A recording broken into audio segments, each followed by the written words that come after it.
जो गुरपतवंत पन्नू का बयान है कि इंडिया के जो सिख फौजी हैं वो भारत के लिए ना लड़ें या हम सपोर्ट नहीं करेंगे। आज भी सिख रेजिमेंट भारत की सबसे आगे रहेगी। आज भी सिख भारत के साथ खड़े हैं। गुरपतवंत सिंह पन्नू को तो अमेरिका का सिख नहीं मानता। गुरपतवंत पन्नू के साथ है कौन? जहां उसको मौका मिलता है वो अपनी दुकानदारी चमकाने के लिए कुछ बेहुदा से बयान दे देता है और पाकिस्तान की किसी टीवी चैनल पे जाके, और वो पाकिस्तान की टीवी चैनल को भी यही चाहिए कि कोई आ जाए तो हमारी टीआरपी रेटिंग बढ़ जाए, तो उन्होंने उसे बुला लिया और ये वहाँ चला गया।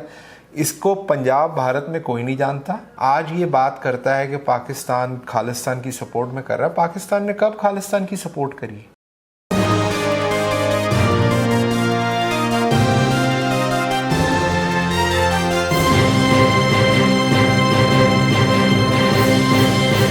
प्रोग्राम में आपका स्वागत है। मैं हूं सुखपाल सिंह धनोआ और मेरे साथ हैं पॉलिटिकल एनालिस्ट जसदीप सिंह जैसी जी। स्वागत है आपका। धन्यवाद बहुत बहुत आपका, thank you. President Donald Trump के 100 दिन पूरे हो चुके हैं और दूसरी तरफ पाकिस्तान और इंडिया में काफ़ी तनाव चल रहा है। कई किस्म के क्या सराहियाँ लगाई जा रही हैं कि किसी टाइम भी भारत पाकिस्तान के ऊपर हमला कर सकता है। क्या है सिचुएशन और प्रेसिडेंट डोनाल्ड ट्रंप के 100 दिनों में उनका जो रवैया है वो साउथ एशिया के लिए, ख़ास करके भारत के लिए किस तरह का रहा है, और स्पेशली हम इस प्रोग्राम में ये भी अपने एक्सपर्ट से पूछना चाहेंगे कि जो प्रेसिडेंट ट्रंप ने एग्जीक्यूटिव ऑर्डर साइन किए हैं ट्रक ड्राइवर भाइयों के लिए कि वो अंग्रेज़ी उनके लिए लाजमी है, क्या कहेंगे इसके बारे में? जसदीप जी, पहले प्रेसिडेंट ट्रंप के 100 दिनों को आप कैसे देखते हैं?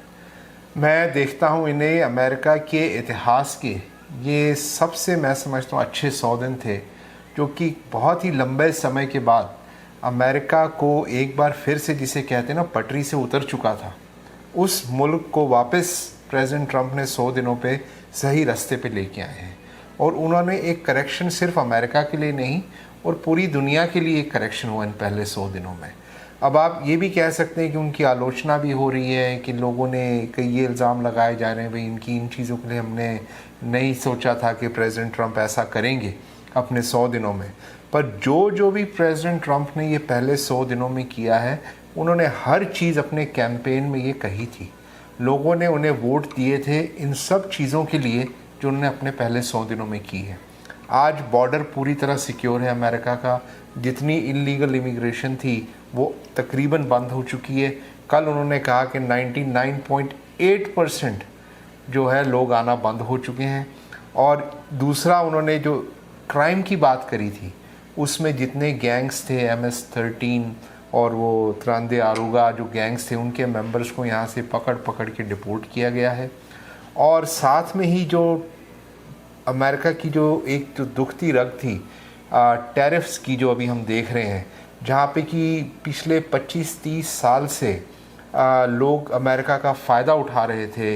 एक इम्बैलेंस ट्रेड डेफिसिट था। अमेरिका से जो माल जाता था उसके ऊपर हाई टैरिफ्स होते थे और जो अमेरिका में सामान आता था उसके अंदर अमेरिका कोई टैरिफ नहीं चार्ज करता था। तो ये दुनिया का एक जो ट्रेड मॉडल चल रहा था, इसे प्रेसिडेंट ट्रंप ने बिल्कुल बदला। तो मैं समझता हूँ कि 100 दिन जो थे उनकी ये बहुत ही स्ट्रॉन्ग, बड़े शक्तिशाली और अमेरिका के लिए बहुत अच्छे दिन थे। और उसमें ये गाज़ा और इजराइल वार भी बंद नहीं करवा सके, और जो रशिया और यूक्रेन जंग है वो भी बिल्कुल, यूक्रेन और रशिया की जंग, आपने देखा होगा कि जो यूक्रेन के साथ मिनरल डील साइन हो चुकी है। आज सीज़ फायर की बातें हो रही हैं कि वो कह रहे हम 30 डे करेंगे, वो कह रहे नहीं हम ज़्यादा का चाहिए। तो नेगोशिएशन चल पड़ी है। अब जब जंग इतनी लगी हो इतने साल से, कोई वीक एडमिनिस्ट्रेशन रही हो इन द पास्ट, तो अब आप ओवरनाइट तो चीज़ें रुक नहीं सकती। इन 100 दिनों में जो ट्रक ड्राइविंग के ऊपर उनका जो एग्जीक्यूटिव ऑर्डर आया है उसमें सिख कम्युनिटी, खास करके पंजाबी कम्युनिटी के ऊपर इसका बहुत असर पड़ेगा, क्योंकि दूसरे किसी भी कारोबार में उन्होंने ऐसा नहीं कहा। प्रेसिडेंट ट्रंप का एग्जीक्यूटिव ऑर्डर आया है, ये सिर्फ सिख कम्युनिटी के लिए नहीं आया, ये पूरी ट्रकिंग इंडस्ट्री के लिए आया है। इसमें हमारे पंजाब के भी लोग हैं, साउथ अमेरिका से भी हैं, अफ्रीका से भी हैं, पाकिस्तान से भी हैं, कई लोग हैं जो इंग्लिश नहीं बोलते।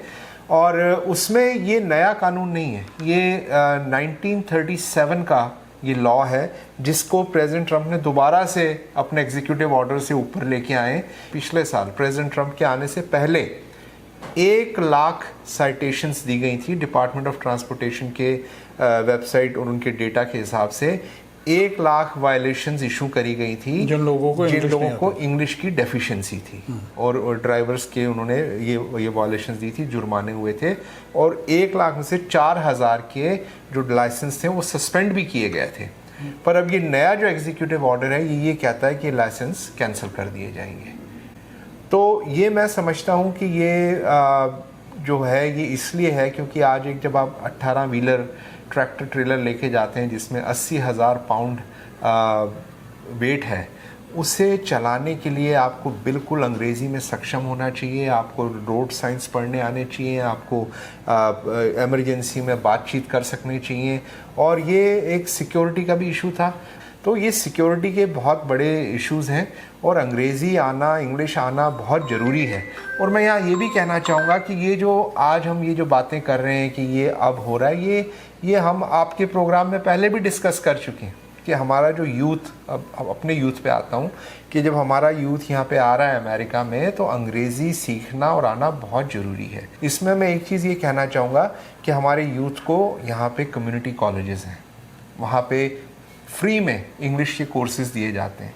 तो हमारे यूथ को जब वो भारत से आते हैं, बजाय यहाँ पे रेफरेंडम की लाइनों में खड़े होके और पन्नू के पीछे लग के अपना टाइम बर्बाद करने की बजाय यहाँ पे मीम्स डालने में, बजाय यहाँ पे हिंदू सिख या अदर ये जो आजकल चल रहा है इसमें इन्वॉल्व होने की बजाय कम्युनिटी कॉलेज में जाएं और वहाँ पे जाके इंग्लिश के कोर्सेज़ लें। 2 महीने में आपको इतनी इंग्लिश सिखा देंगे कि आप आराम से साइन भी पढ़ सकोगे, किसी के साथ इंग्लिश में बात भी कर सकोगे।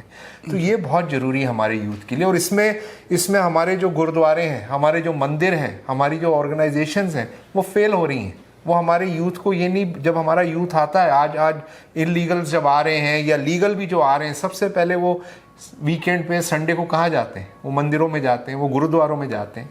और हमारे गुरुद्वारों का फ़र्ज़ बनता है कि वहाँ पे इनको ये रिसोर्सेज दिए जाएं कि आप इंग्लिश सीखें, या तो गुरुद्वारों में ही इंग्लिश की क्लासेस लगाई जाएं या बच्चों को ये डायरेक्ट किया जाए कि आप कोई कम्युनिटी कॉलेज में जाके इंग्लिश सीखें, क्योंकि जिस देश में भी आप जाओ वहाँ की ज़बान आना बहुत ज़रूरी है। इस कमेंट में पन्नू का जिक्र आया, मैं उस हवाले से ये भी पूछना चाहता हूँ कि जब इतनी टेंशन बॉर्डर पे चल रही है पाकिस्तान और हिंदुस्तान में, तो वहाँ जो गुरपत पंत पन्नू का बयान है कि इंडिया के जो सिख फौजी हैं वो भारत के लिए ना लड़ें, तो इसमें आप शॉर्ट सी टिप्पणी क्या देंगे? गुरपतवंत सिंह पन्नू को तो अमेरिका का सिख नहीं मानता। वो तो इस वक्त वो तो जहाँ उसको मौका मिलता है वो अपनी दुकानदारी चमकाने के लिए कुछ बेहुदा से बयान दे देता है। और यही उसने फिर किया है कि यहाँ बैठ के और पाकिस्तान की किसी टीवी चैनल पे जाके, और वो पाकिस्तान की टीवी चैनल को भी यही चाहिए कि कोई आ जाए तो हमारी टीआरपी रेटिंग बढ़ जाए, तो उन्होंने उसे बुला लिया और ये वहाँ चला गया। आज भी सिख रेजिमेंट भारत की सबसे आगे रहेगी, आज भी सिख भारत के साथ खड़े हैं।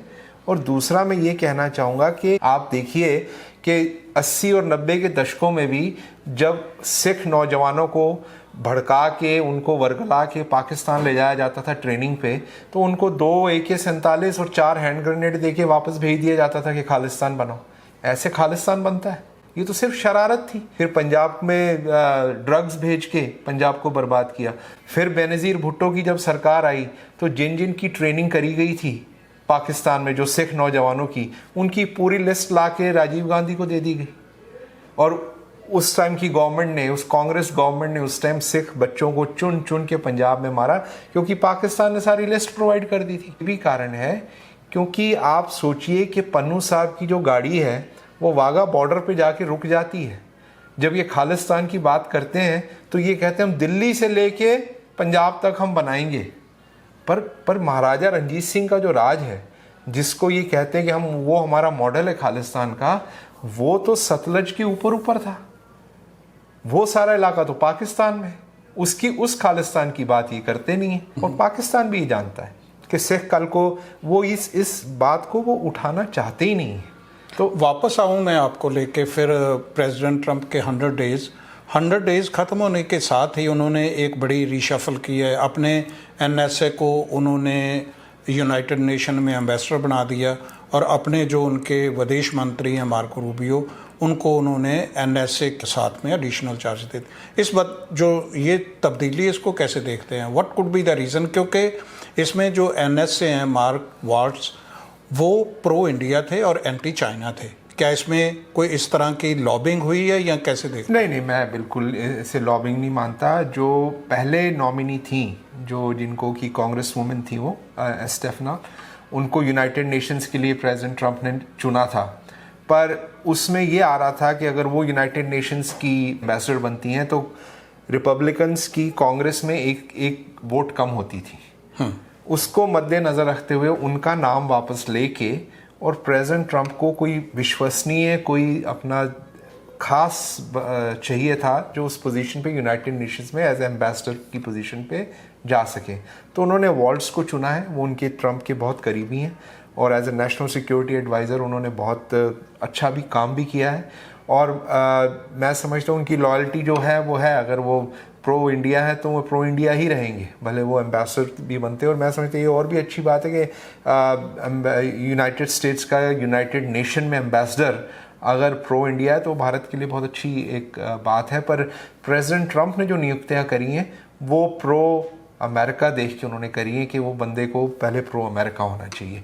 और मार्को रूबियो को ये इंटरिम में ये नया पोजीशन दी हुई है जब तक कि वो वॉल्ट्स की जगह कोई नया पर्सन नहीं नियुक्त करते। Last and short comment, India का मीडिया ये बहुत बार कह चुका है कि जो पाकिस्तान के टैंक है वो भी बॉर्डर की तरफ आ रहे हैं, और उन्होंने डिवाइड कर दिया है ब्लॉक्स में कि ये कंट्री जो है वो पाकिस्तान की फेवर में है और ये 5 कंट्री जो वो इंडिया की फेवर में। आप इसको कैसे देखते हैं? देखिए, मैं दोनों भारत के मीडिया को और पाकिस्तान के मीडिया को बहुत ही, दोनों देशों की जो मीडिया है बहुत ही इररिस्पॉन्सिबल और इमेच्योर कहूँगा, क्योंकि ये दोनों अभी तक मैच्योर हो ही नहीं सके। और ये मुझे कई बार दुख भी होता है कि 75 साल से इन दोनों मुल्कों ने कुछ नहीं सीखा। आज हम यूरोप जाते हैं, फ्रांस से जर्मनी, जर्मनी से स्विट्ज़रलैंड, स्विट्ज़रलैंड से ऑस्ट्रिया, आप पूरे यूरोप में ड्राइव करके वीज़ा बगैर जाते हैं और पूरा इकॉनमी चल रही है। आप यूरोप छोड़ो, मैं अभी मिडल ईस्ट में, आप दुबई से आबू धाबी होते हुए दोहा, सऊदी अरेबिया, उधर से बहरीन, दुनिया सारी कनेक्ट हो रही है और हम 75 साल से वही हिंदू मुसलमान वहीं पे अड़े हुए हैं। कोई हमारा फ्यूचर नहीं, ये हम वहीं फंसे हुए हैं। तो मैं समझता हूँ कि जो लीडरशिप है उन्होंने तो मैच्योरिटी दिखानी है। मीडिया जो मर्जी कहता रहे, आज हमारे टैंक चले गए, कल हमने ये कर दिया, उधर से वो बोले हम न्यूक्लियर चला देंगे, लेकिन लीडरशिप्स जो हैं उनको इस वक्त बहुत ही सूझबूझ के साथ काम करना पड़ता है। पर जो पाकिस्तानी टेररिस्ट हैं ये इसी तरह मारते रहे, सपोर्टेड बाय पाकिस्तान।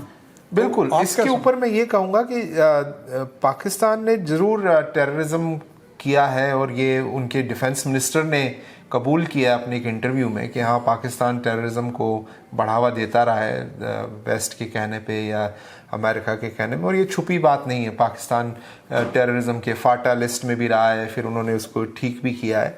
पर इस पर्टिकुलर इंसिडेंट में अभी तक सबूत जो हैं वो पुख्ता तौर पे बाहर नहीं आए हैं।